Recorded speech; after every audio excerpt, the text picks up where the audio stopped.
All right, still New Dawn, and today we are going to be discussing something very germane to nation building, something that makes a third world to become a first world country, a profession that transforms lives and makes living better. If you can guess, your guess will be as good as mine. We're talking about the engineering profession this morning.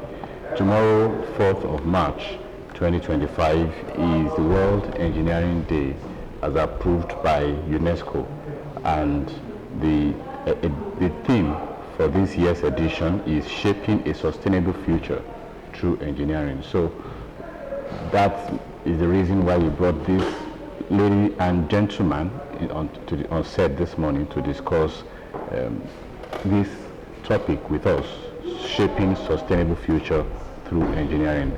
I have with me ladies first, Engineer Temitope Aboyeji, the National Vice Chairman, Nigerian Institute of Water Engineers. You're welcome to New Dawn this morning. Thank you very much.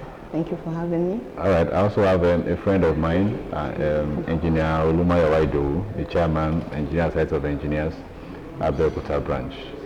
Good morning. Good morning, and good morning, listeners at home. All right.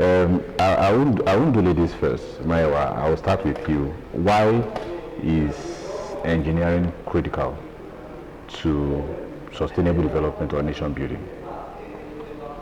All right. Good morning once again, and let me start by mentioning to you that the World Engineering Day celebration, which is tomorrow, is to, it's an opportunity for us to know more about the roles of engineers in achieving sustainable development. And roles of engineers are very critical in achieving sustainable development when you look at our designs of innovative solutions that help our society to be much more better, looking at the challenges that we have today, how to overcome it, looking at climate change solutions, looking at energy solutions, and things like that. So in all these things, it's only engineers that can make our society to be much more better. So engineers are very, very critical in achieving sustainable development. Even if you look at all the SDG goals, clean water, energy, and the rest like that, engineers' roles cannot be, it cannot be pushed aside in achieving this, apart from designing, apart from implementation of all these ideas. So they are very critical in achieving sustainable development. Engineer Toyebi, further, seniors is coming in after now. You are into water engineering. Yes, sir. First of all, you let us into what water engineering is all about, because it's not something that is very, very conventional. And also, how does water engineering contribute to sustainability? So when we're talking about water resources engineering or water resources development, it talks about the different aspects of water resources, how to efficiently make use of this available natural resource. There is a general saying that water has no enemy. We all use water. So when we're talking about water resources management or water resources engineering, we are looking at how to efficiently use this available resource in the best way possible, such that the efficiency is guaranteed, and also to ensure that wastage is checked to the barest minimum, and at the same time to protect our natural bodies, water bodies, like the aquatic bodies and the like. So water resources engineering has to do with water supply.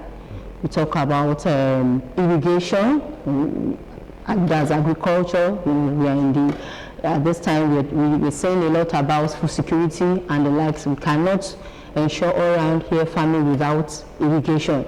And when we're talking about irrigation, making water that is particularly scarce at a particular time of the year to be made available to ensure all-round farming. So all of this is what water resources engineering or water resources development is all about, ensuring that these resources is maximally utilized for the purpose of humanity, and also to ensure that its wastage is avoided to the barest minimum. Thank you. Director Engineer Ulumayowa Idowu, thank you so much. The Chairman of Nigerian Society of Engineers Abeokuta branch. You look at Nigeria as a case study now. We ask about the contribution of engineers in Nigeria, and of course, you've talked about the fact that the Sustainable Development Goal is one, movement that, of course, the engineers are part of this particular movement. What are Nigerian engineers doing, and how can we better be part of this global goal? All right, thank you, Simiat, for that question. Nigerian engineers are very, very much involved in achieving sustainable future through engineering, like I said earlier on. I will mention what Nigerian engineers are doing generally, then I also try to mention what we are doing as Nigerian Society of Engineers. As Nigerian engineers, we design innovative ideas, and I would like to mention some examples. Apart from that, we also worked on renewable energy. We work on how to convert waste to energy, how to make use of local content, local materials for constructions, which are very, very important and also environmental friendly. Let me use that as a case study. We know that we make use of cement for construction. Then one of our engineers discovered how to make use of cassava for construction. Concerning the fact in Nigeria, not even in Nigeria, he's in Abeokuta here. And that is one of the things that Nigerian engineers are doing, looking at how to make use of our local materials to deliver, a very quality project, and at the same time considering our environment, considering environmental impact and the rest. Sometimes ago, former president signed local content, Executive Order 5, on making use of local materials for projects and making use of local Nigerian engineers for projects. By that we'll be able to make use of our own material. Then, of course, it's going to generate much more profit to the government. So it's one of the things that we are doing as Nigerian engineers to make our society much more better. Apart from that, we also work on development of smart infrastructures to minimize environmental impact. These are the part of the things that we are doing as engineers, Nigerian engineers. Now, let me go back to your second part that I mentioned, that what we are doing as Nigerian Society of Engineers. Now, for us as LSC, we organize training, we organize workshops in order to enhance the capacity of our members, which is one of our objectives. And apart from that, we also engage policymakers on implementing sustainable engineering solutions. We give them technical advice, professional advice on how to go about this thing and make our society much more better. I can give you an example. Just a few months ago, a bill was brought to the State House of Assembly on creating state energy. The bill is on state energy bill, so that State can, generate, transmit, and distribute electricity. So we were there as a professional body, and we also dropped our input, which was well appreciated by the Speaker for the State House of Assembly. And apart from after that, we were even in contact with them on implementation of this bill after it was signed by the Executive Governor of Ogun State, His Excellency Prince Dr. Ndapo Abiodun. That's just one of ways at which we, discuss and engage with policymakers on bringing solutions to our people.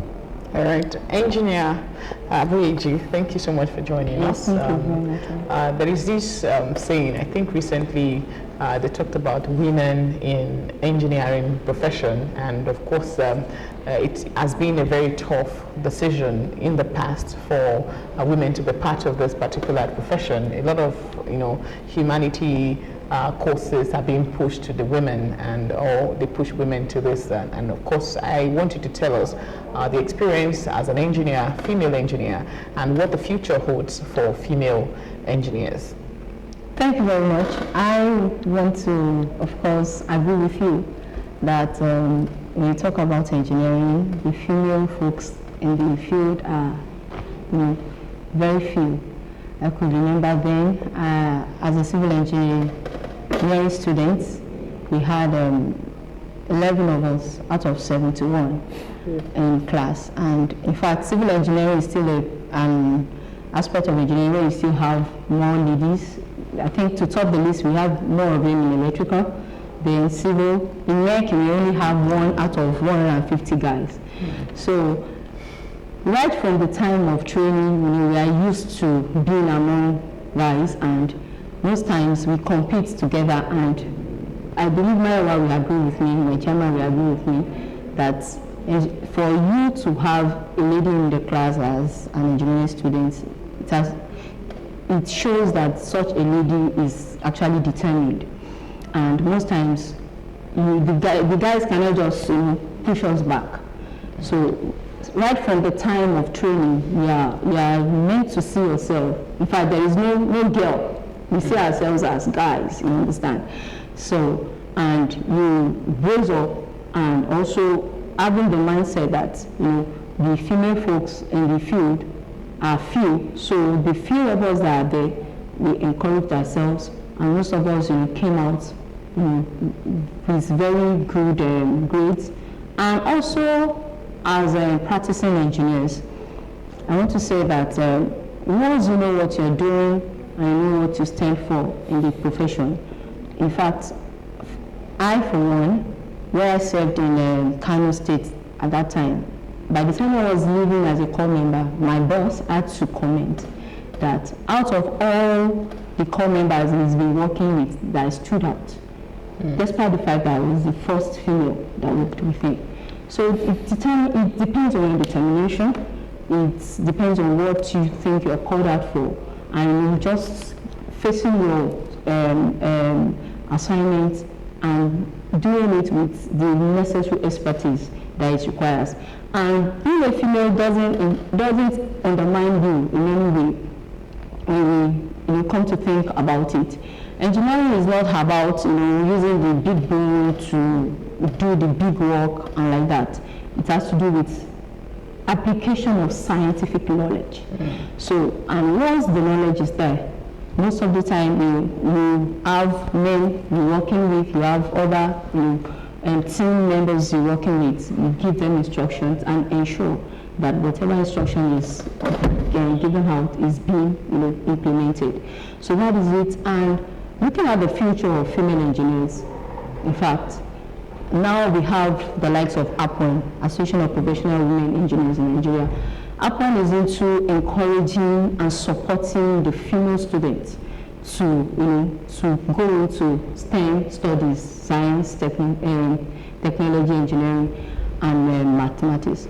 So, and a lot of encouragement in that regard has helped even those in the secondary school to have a change orientation about studying engineering.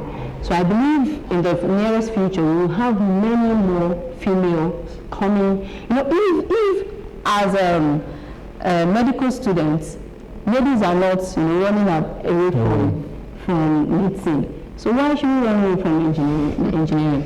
There's even, I as a person, one reason why I didn't go for medicine was the fact that I felt as a medical doctor, you don't have the time for yourself, you can be called overnight, come and work, this, that. So, but engineering, most times, only on busy sites, you work at night. I live in engineering, I can still say that. Even if you have to work at night, you are in your comfort zone, maybe trying to plan towards the next day. So, engineering, the female folks, female students have good prospects in engineering, and I can always encourage and will always encourage many more female students to embrace the engineering profession, because it's a noble profession and they can always get to where they want to get to as females. Thank you. All right, Engineer Maiwa, engineering is about problem solving, and there are so many problems in Nigeria. You agree with me? Yes. I agree. And we need to, engineers need to lead solving this problem. But I know there is a place of policies, government framework. What policies should be put in place to help engineers lead the way to move us from third world that we are probably to second or first world? All right, thank you, Mr. Tunde, for your question. That, of course, we have problems and engineers need to lead the way. And even let me tell you, of course, it's not only Nigeria, it's all over the world. Each country with their own, problems anyway. So even, let's go to other countries, they also have their own technical problems that they are still trying to solve. Even some of Nigerian engineers, they are providing solutions to some of the problems. So I don't want us to, see it as if it's only Nigeria that, no, it's all over the world. If you want me to give you statistics, examples, each country, even in US, in Canada, I can tell you for free their problems and even people that are trying to offer solutions to their problem. So that's one aside. Now let's come back to Nigeria. I agree with you that we have our own problems too in Nigeria, and that's not only to us as as a country. And Nigerian engineers are trying their best to get all these problems solved. I think I mentioned one about using of cassava. I can also mention one again. One of the problems we have in our society is You've not expanded that cassava usage. What level is it, and is it being embraced by? There is even a project inside Unilag that was constructed by use of cassava. So I think I've answered your question in a very simple and direct way. So now let me go back to Mr. Tunde. One of the problems we have in society is also security issues, which of course everybody will agree with me. And there is one of our engineer that is, he has come up with a solution to detect hideouts of terrorists, either Samsa Forest or anything. And the guy has been talking to Nigerian Defense Academy. Behind us here, I like to talk with examples so that they are just talking. So let me just give an example. Behind us here, right behind us, before we get to Lagos, I'm not going to mention him. We have one of our engineers producing the best of the best. In fact, the NDA has even adopted this company as their security, site to come up with all these military protective devices. Now, let me go back to your question, that what are the frameworks? Some years ago, someone approved Executive Order 5. That Executive Order 5, if you can go through it, it's supposed to have moved us from where we are to a far better place. But we are still where we are presently. The problem is not that the law or the policy is not there, but the implementation of that policy. So, for us to move from, I don't want to use your term, so for us as a Nigeria to move from where we are to a far better place, because all the countries have their own challenges now, we need to ensure that these policies are not just there, but they are fully implemented to the best and the best, to the extent that is going to meet the need of why this policy was initiated. It's not just for us to do, and for us as engineers, we are trying our best to engage government, to engage some other key stakeholders in ensuring that all these policies that are that are related to science, technology, they are taken serious, and the implementation is being duly followed. Thank you. Right. I want to ask about, that's engineer team talking now, about the medical profession, shouted to the rooftop about JAPA and how it affected them in the medical profession. So I'd like to ask these two questions in one. One, in engineering as a profession, does it have a negative impact? That's one. Secondly, how do we, the current crop of generation of young people, all they want is money. Any course or subject that is not that tasking but will give them money. How lucrative is engineering? Yes, thank you very much, sir, today.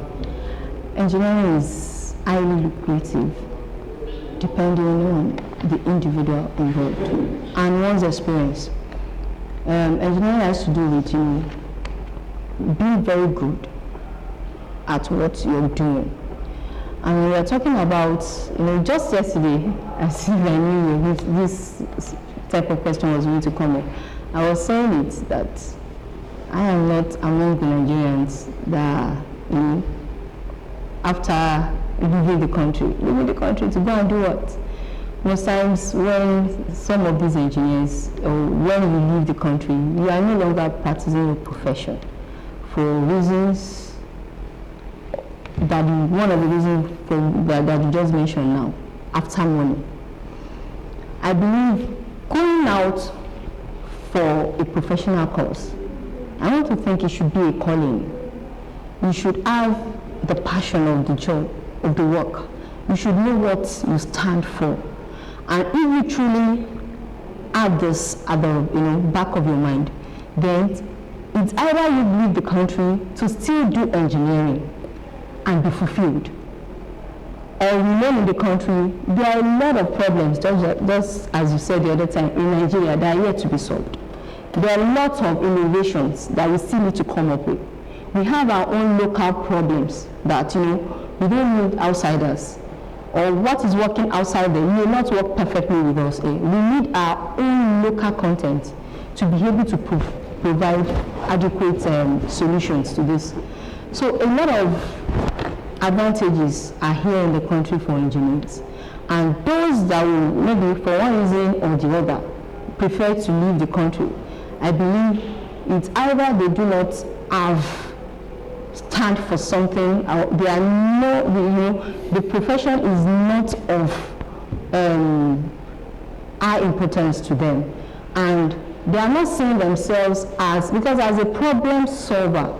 In fact, you rejoice more where there are likely to be problems than in developed countries, so to say. Because where there is already development is already there, your impact may be insignificant. But this is a place, Nigeria is a place where we need more of this expertise as engineers.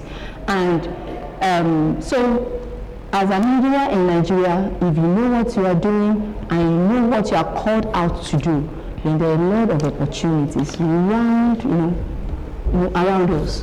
When we're just coming in, I noticed some dark areas in this facility, and I was asking that, see, this is sustainable development we're talking about.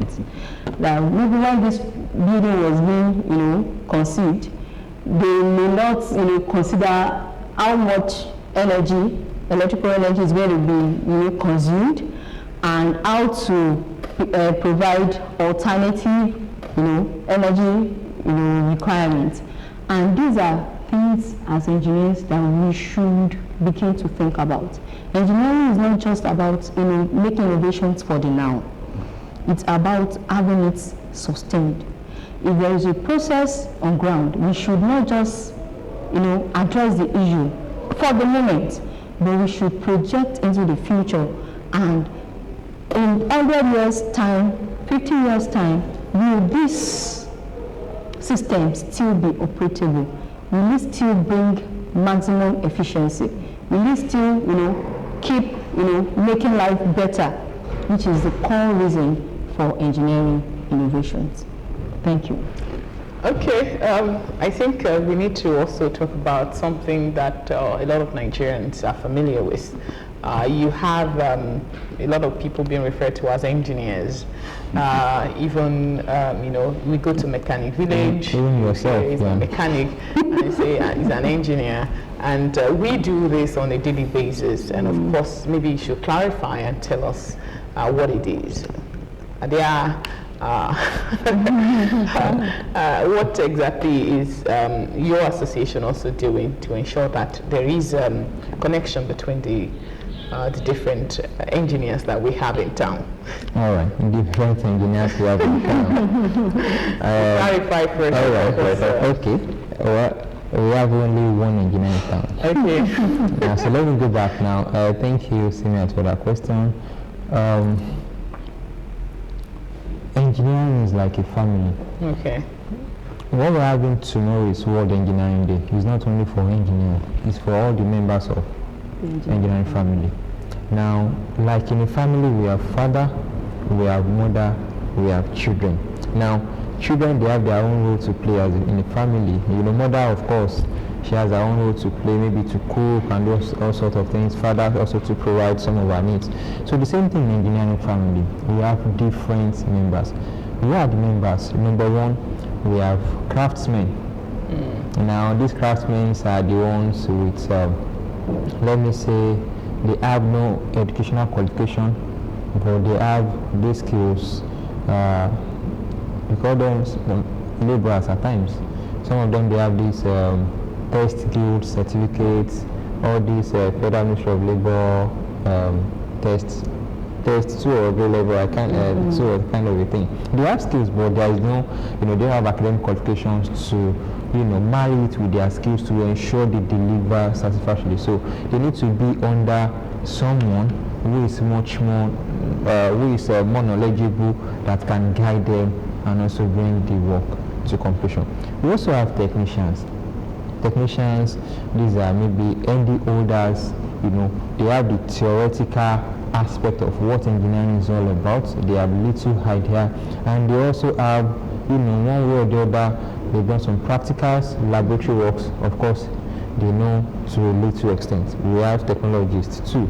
Technologists, they are higher than technicians, and maybe, let me say, like HND holders, they have more than ordinary academic or ND qualifications, and they have some practical experience. While engineers are, the head of that family, and they are involved in design, supervising whatever goes on in that family. So we have different members of the engineering family, but because we don't know how everything goes, it is what it is in Nigeria. We call even the man going on the road engineer. So they are not engineers. So some craftsmen, we call them engineer. Some technologists, technicians, we call them So now when we now look at a project, like I explained earlier on, each of them, they have their own roles. I said someone will design, someone will implement, someone will supervise, someone will use their skill. I'm sorry to say you can't be expecting engineers to, engineer might not climb, not that he knows how to climb, he knows how to connect, you understand? But the craftsman will do it better. Engineer will not supervise and all that. So they have their roles to play in bringing engineering projects to completion. Now, what is our role in? Now, craftsmen, they have their own association. Nigeria Association of Engineering Craftsmen, NATE, Nigeria Association of Technologists Engineering, NAEC, technicians also, they have their own. While engineers, we have our own, Nigeria Sort of Engineers. We are all under a body called Council of Regulation of Engineering in Nigeria, because we have been regulated by CODA. So there is a way at which we relate, we work hand in hand in order to ensure that engineering profession is better for it in our society. So before I allow seniors coming again, Engineer, you spoke about, okay, we would take this very, very short break. When we return, I will take the Engineer up on one or two things. Don't go anywhere.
we are glad to know that you are still there. The program is New Dawn, and I initially want to take Engineer Obayewa up on a particular issue, Right. and it's about building collapse.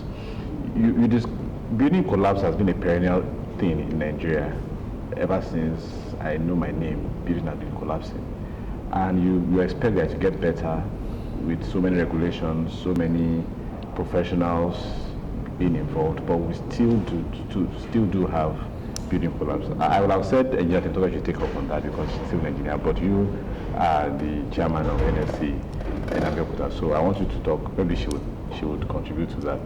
All right. How can we stop this from happening? How can we stop building collapse? Building collapse has been existent for a very long time, and it's still ongoing now, and we are yet to bring it to final stop. How can we solve it? It can be solved through the owner of that building. That's the simple answer. Now, what are the causes of building collapse? Number one, it can be as a result of using substandard materials, maybe to generate profit, maybe because we want to cut corners. It can be as a result of maybe poor designs, quackery, and so on and so forth.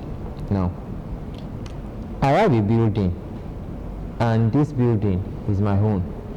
Why will I allow those people working on that building to make use of substandard material? So that's why I said the problem is on the owner of that building. I have a building, why will I allow poor design, or maybe after the building has been properly designed and approved by the authority, like I still need to, increase how to make more money. Let me add additional, sections. So so you are the owner of the building, you are the cause. I'm still coming, my dear sister. Now, why will you leave engineer? I said, look, engineer senior, sorry, you are not engineer.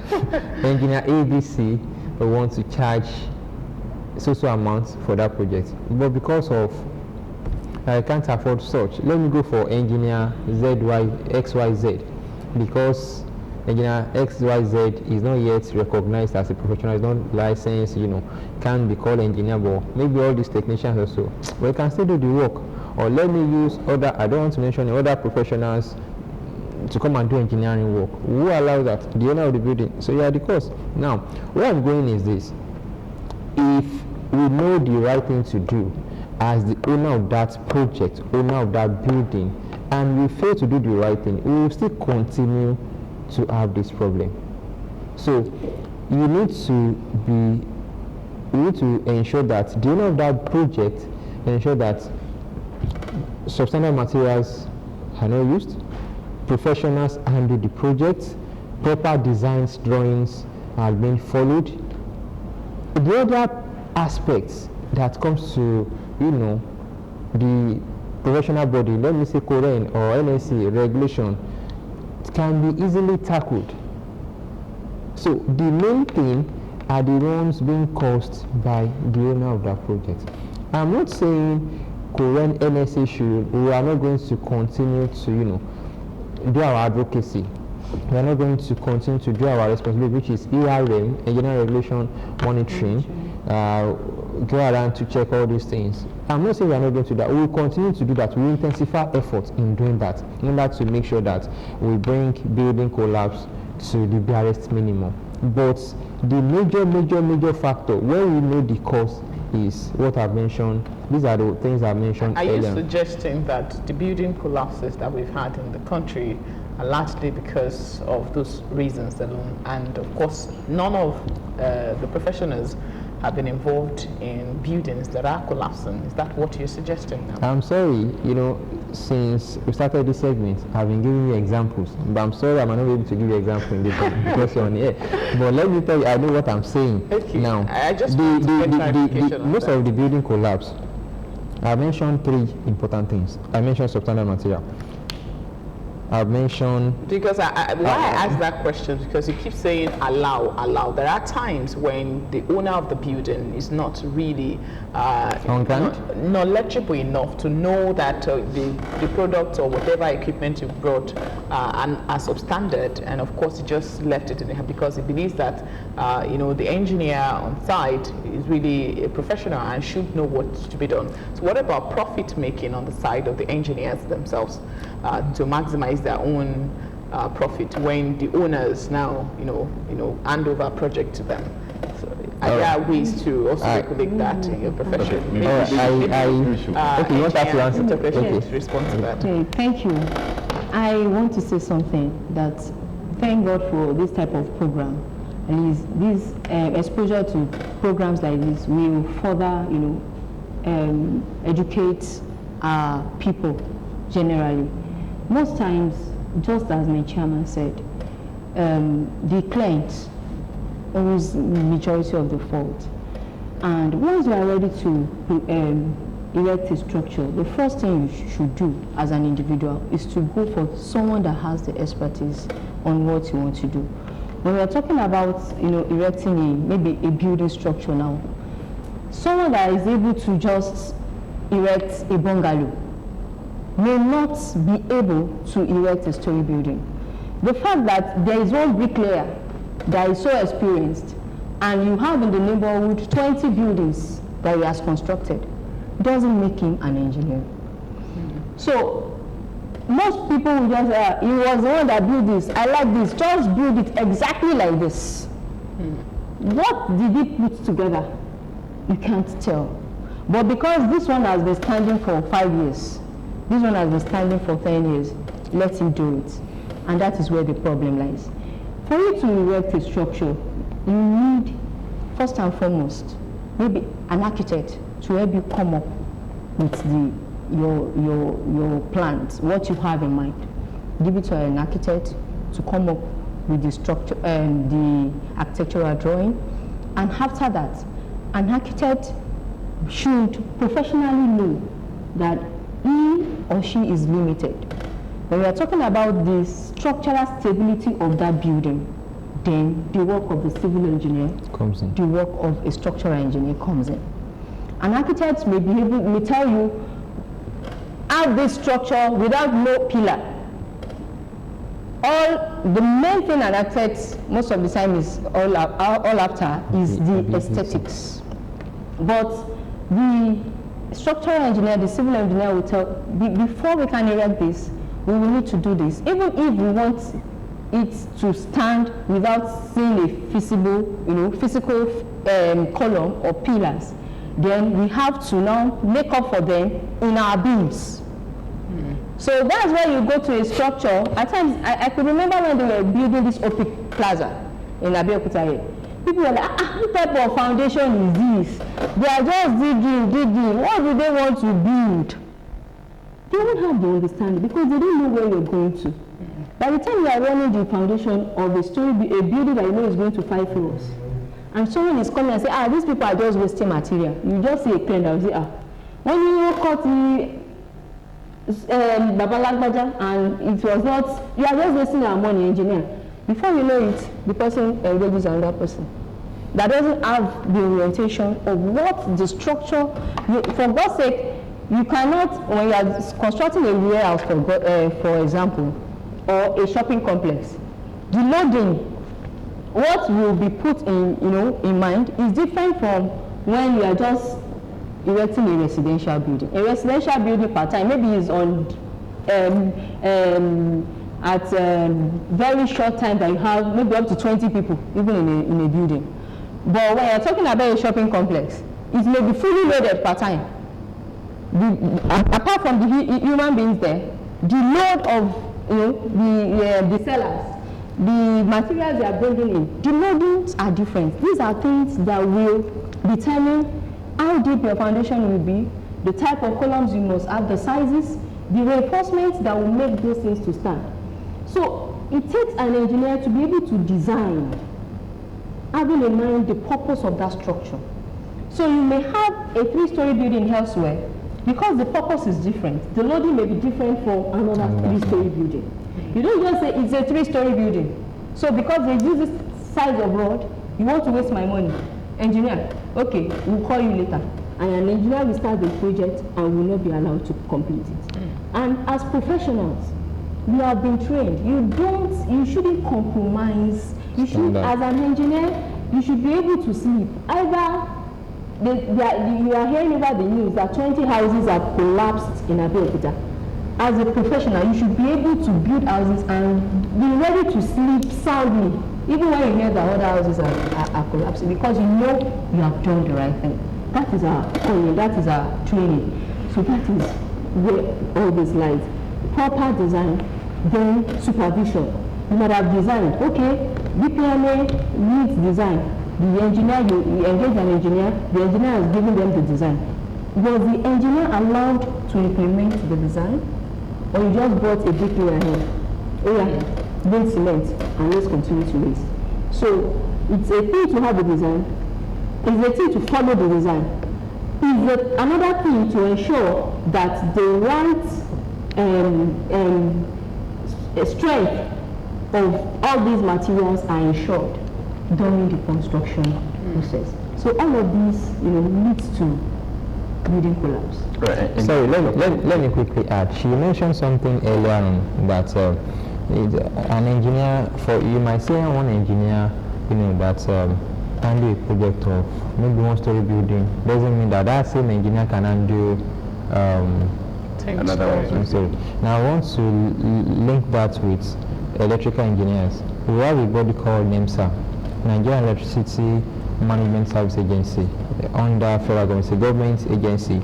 They give license to electrical engineers to carry out some electrical work. Now, this license, we have category A, category B, category C, and the likes. Now, category D is for someone to be able to, you can only do electrical work of, let me say, a shop. So if you have that license, it doesn't qualify you to do electrical project of duplex or maybe so. Now, category C, you can only do maybe building downstairs or maybe now category B, like that, maybe two-story building. Category A, you can do like power stations and the likes. So now, if I tell you that I'm an electrical engineer, I'm licensed, you might think that I can do what is beyond what is approved, what I'm licensed to do. So it's not just because I call myself an engineer, you assume that I have the knowledge, I have the skills, I have everything. So we should look at those that have, extensive knowledge in this project we want to embark on. We have like 3 to 4 minutes left, but with that, I want to ask both of you separate questions. Well, let me start with Engineer Tim Tokwe. Some years ago, Nigeria had massive floodings. Massive, that almost 3-4 states were almost completely submerged. Now we very soon be entering into the rainy season. As an expert in water resource engineering, what should we be doing now in preparation to avoid something like that? Yes, thank you very much. I think in Abeokuta, in some areas we already have rainfall like twice, some areas once. So I want to expect, individuals. They would have seen, I think the last rain that we had in my aunties at Alabata area, it would have given you an idea of what should be done. A lot of drainages are silted up at this time, some with sand.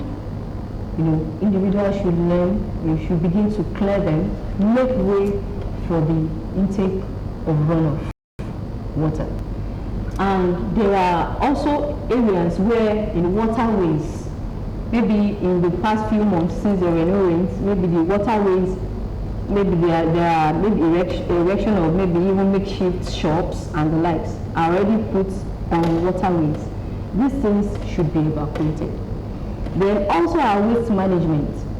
Most drains now are filled with different type of waste. So we should begin to make way, because water will always find way for itself.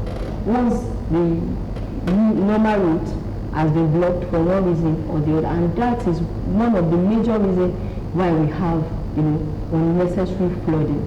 Then aside that, part of talking about our sustainable engineering now, part of the things we should start looking at also in our country to combat climate change and other things is the fact that we need to have more green areas. Most of us have everywhere in our compounds paved, nowhere to take the water to sip the water into groundwater. We have everything just flowing. So we as individuals should also embrace the need to have green areas, trees, flowers within our compound that will be in need of this water for their own use, and of course reduce the runoff that we'll be having. So these are part of the things that is expected of us to do as we expect the onset of the rainy season in the country. Thank you. You have that's the same question? No, I have something. Okay, I just want to add to what she said. She has informed us on what we can do as individual. She has encouraged people at home to clear waterways and the rest as we approach rainy season. That is on the part of Now there's another part which is on the government, and that's what I would like to mention here. Part of what we do is also to engage governments in ensuring that some policies, some of the recommendations have been fully implemented. Some years ago, after we experienced this flood issue in Ogun State, 2016, in the Nigerian Society of Engineers, Ogtv branch, we took it upon ourselves and we went around all the Abeokuta metropolis, and we identified 33 locations within Abeokuta based on this flood issue. And we came up with a very detailed, comprehensive report on flood assessments in Abeokuta. We identified 33 locations, and we came up with some strong recommendations. Some of the single cell corvettes, and all these things. Now, we submitted this report to Ogun State government. Now, while she mentioned what individuals can do to, what individuals can do to, for this, as we approach this rainy season, I also want to urge Ogun State government that they should please try and look into our report. They should try and engage the Nigerian Society of Engineers that because we came up with this report, so that this report can be implemented as we approach rainy season, because we don't want our people to experience this flood issue. I'm still on you. Tomorrow is your day. What's the plan of NSC in the next 2 minutes for us to round up? All right. Tomorrow is not my day. It's our day. I mean yours. All right. Tomorrow we'll be having. We'll continue with our advocacy on broadcasting stations, and apart from that, we also have a public lecture at our secretariat where the Dean College of Engineering at FUNA will be talking about the topic for the team for this year, shaping sustainable future through engineering. Apart from that, we are also going to encourage our young engineers on how to move forward. You asked me within 30 seconds, and I don't. No, I didn't say 30 seconds. Do you still have anything? No, it's okay, fine, thank you. All right. We have been having an interesting time with Engineer Olumoyo, the chairman, Nigerian Society of Engineers at Abeokuta branch, and also Engineer Temitope Abuyeji, the national vice chairman of Nigerian Institute of Water Engineers. And tomorrow is their day, and we'll be sure that Ogtv will be there to encourage them at least. All right, seniors, we have to go. Okay, thank you so much for being a part of Monday's edition of New Dawn. The program continues on Wednesday and Friday. Otwaja will be for tomorrow and Thursday. Keep watching the People's Daily. Bye for now. Thank you.